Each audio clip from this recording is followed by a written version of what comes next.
আমাৰ সমগ্ৰ শিক্ষা অভিযান মিছনৰ তৰফৰ পৰা নিৰ্বাচিত কৰিছে 52খন অসমৰ বিদ্যালয়। এই 52খন বিদ্যালয়ৰ ভিতৰত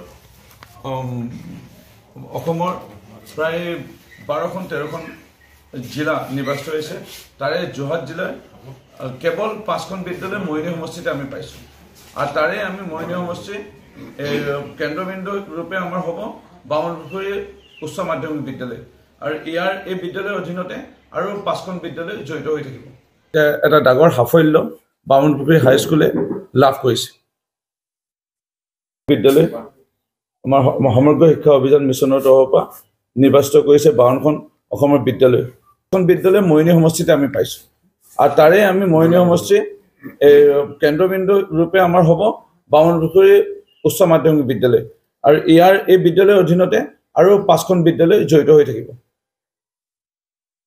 ল'ৰা ছোৱালীবোৰ জীৱনটো মানে অৰ্থদান যায় আৰু ক'ৰবাত নহ'লে ক'ৰবাত এনগেজ হ'ব সিহঁতক। আৰু এনেকৈ ট্ৰেইন আপ কৰিব।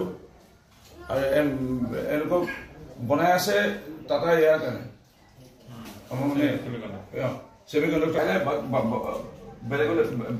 বেলেগ বিদ্যালয়তো আকৌ ল'ব। বৰ্তমান খালি ফাৰ্ষ্ট পেজত বৰ্তমান সময়ত অসমৰ 52খন বিদ্যালয় নিৰ্বাচিত হৈছে বিশেষ এটা শিক্ষা প্ৰতিষ্ঠানৰ বাবে। সেয়া হ'ল hub and spoke model under skill education dream lab project by Tata Nelco. Assam চৰকাৰে শেহতীয়াকৈ কাৰিকৰী দিশত বিশ্বৰ বিভিন্ন দেশত কাৰিকৰী দিশত যেনে দেশসমূহ শিক্ষাদানৰ ব্যৱস্থা গ্ৰহণ কৰিছে ভৱিষ্যত প্ৰজন্মক। আমাৰ ভাৰতবৰ্ষতো মাননীয় দেশৰ প্ৰধানমন্ত্ৰী ডাঙৰীয়াই সমগ্ৰ ভাৰতবৰ্ষত নতুন ব্যৱস্থাপনা গ্ৰহণ কৰিছে নতুন শিক্ষা নীতিৰ অধীনত।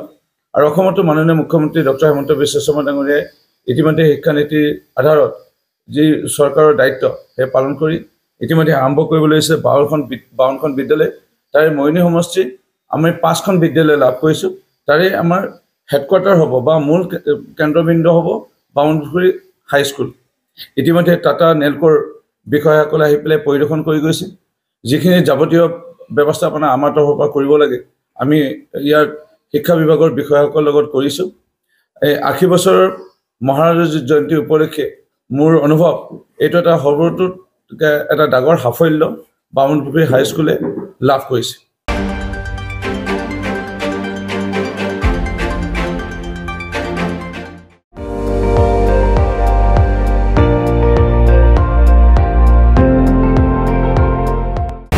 আপুনি চাই আছে ND24 সৰ্বশ্ৰেষ্ঠ নহয় সৰ্বোত্তমৰ দৌৰ।